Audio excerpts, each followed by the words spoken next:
ತಯಾರಾಗಕ್ಕೆ ಎಷ್ಟ್ ಸಮಯ ತಗೋತ್ಯಾ? ಬ್ಯಾಂಕ್ ಮುಚ್ಚಿಬಿಡ್ತಾರೆ. 2 ನಿಮಿಷ ಶೂ ಆದ್ರೂ ಹಾಕೊಳ್ಳೋಕ್ ಬಿಡು. ನಡಿ. ಅಪ್ಪ, ನೀವಿಬ್ರು ಎಲ್ಲಿಗೆ ಹೋಗ್ತಿದ್ದೀರಾ? ಬ್ಯಾಂಕ್ಗೆ ಹೋಗ್ತಿದ್ದೀವಿ. ಲಾಕರ್ ಬಾಡ್ಗೆ ತಗೋಬೇಕು. ಲಾಕರ? ಯಾವ ಖಜಾನೆ ಬಚ್ಚಿಡಕ್ ಹೋಗ್ತಿದ್ದೀರಾ?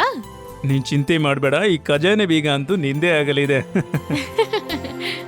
ನಾವು ನಿನ್ ಭವಿಷ್ಯಕ್ಕಾಗಿ ಹೂಡಿಕೆಯ ರೂಪದಲ್ಲಿ ಚಿನ್ನ ಖರೀದಿಸುವ ಯೋಚನೆ ಮಾಡಿದೀವಿ. ಅದಕ್ ಮೊದ್ಲು ಬ್ಯಾಂಕಲ್ಲಿ ಲಾಕರ್ ಬೇಕಲ್ವಾ? ಆದ್ರೆ ಲಾಕರ್ ಅವಶ್ಯಕತೆ ಏನು? ಒಂದ್ ವೇಳೆ ಮನೇಲಿ ಕಳ್ತನ ಆದ್ರೆ ನಾವ್ ಯಾವ್ದೇ ಅಪಾಯ ತಗೊಳಕ್ಕಾಗಲ್ಲ. ಮತ್ತೆ ಬ್ಯಾಂಕ್ ಮನೆಗಿಂತ ಸಾಕಷ್ಟು ಸುರಕ್ಷಿತವಾಗಿದೆ.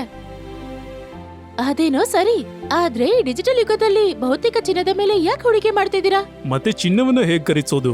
ಭೌತಿಕ ಚಿನ್ನದ ಮೇಲೆ ಹೂಡಿಕೆ ಮಾಡುವ ಮೊದಲು ಎಲೆಕ್ಟ್ರಾನಿಕ್ ಮಾಧ್ಯಮಗಳ ಮೂಲಕ ಚಿನ್ನ ಖರೀದಿಸುವ ಸಾಕಷ್ಟು ದಾರಿ ಇದೆ. ಉದಾಹರಣೆಗೆ ಹೀಗೆ ಸಾವರೆನ್ ಗೋಲ್ಡ್ ಬಾಂಡ್ಸ್, ಆಮೇಲೆ government securities, exchange traded funds ಅಥವಾ ಇಟಿಎಫ್ಸ್ ಮತ್ತು ಚಿನ್ನದಲ್ಲಿ ಹೂಡಿಕೆ ಮಾಡುವ ಮ್ಯೂಚುವಲ್ ಫಂಡ್ ಸ್ಕೀಮ್ಸ್ ಕೂಡ ಇದೆ. ಅದ್ಮಾತ್ರ ಅಲ್ಲದೆ ರೆಗ್ಯುಲೇಟೆಡ್ ಕಮಾಡಿಟಿ ಎಕ್ಸ್ಚೇಂಜ್ ಇಂದ ಕೂಡ ನೀವು ಚಿನ್ನ ಖರೀದಿಸಬಹುದು. ಎಲೆಕ್ಟ್ರಾನಿಕ್ ಫಾರ್ಮ್ನ ಮೂಲಕ ಅದರ ಡೆಲಿವರಿನೂ ತಗೋಬಹುದು. ಅಗತ್ಯವಿದ್ದರೆ ಭವಿಷ್ಯದಲ್ಲಿ ನೀವು ಅದನ್ನು ಮನೆಯಲ್ಲಿಯೇ ಭೌತಿಕ ಡೆಲಿವರಿಯನ್ನು ಸಹ ಪಡೆಯಬಹುದು. ಈ ಹೂಡಿಕೆಗಳ ಬಗ್ಗೆ ನನಗೆ ಗೊತ್ತಿರಲಿಲ್ಲ. ಆದ್ರೆ ಭೌತಿಕ ಚಿನ್ನದ ಬದಲಿಗೆ ಇದರಲ್ಲಿ ಹೂಡಿಕೆ ಮಾಡೋದ್ರಿಂದ ಏನ್ ಲಾಭ? ಇದ್ರಲ್ಲಿ ಹೂಡಿಕೆ ಮಾಡೋದ್ರಿಂದ ಕೆಲವು ಮುಖ್ಯವಾದ ಲಾಭಗಳಿವೆ. ಹೇಗೆಂದರೆ ನಿಮ್ಮ ಚಿನ್ನದ ಬೆಲೆ ಪಾರದರ್ಶಕವಾಗಿರುತ್ತೆ. ನೀವು ಚಿನ್ನವನ್ನು ರೆಗ್ಯುಲೇಟೆಡ್ ಎಂಟಿಟಿ ಮುಖಾಂತರ ಖರೀದಿಸ್ತೀರಾ, ಹಾಗೂ ಚಿನ್ನದ ಶುದ್ಧತೆಯ ಗ್ಯಾರಂಟಿ ಇದೆ, ಹಾಗೂ ಅದನ್ನ ಜೋಪಾನ ಮಾಡಿಡುವ ಅಪಾಯನೂ ಇಲ್ಲ.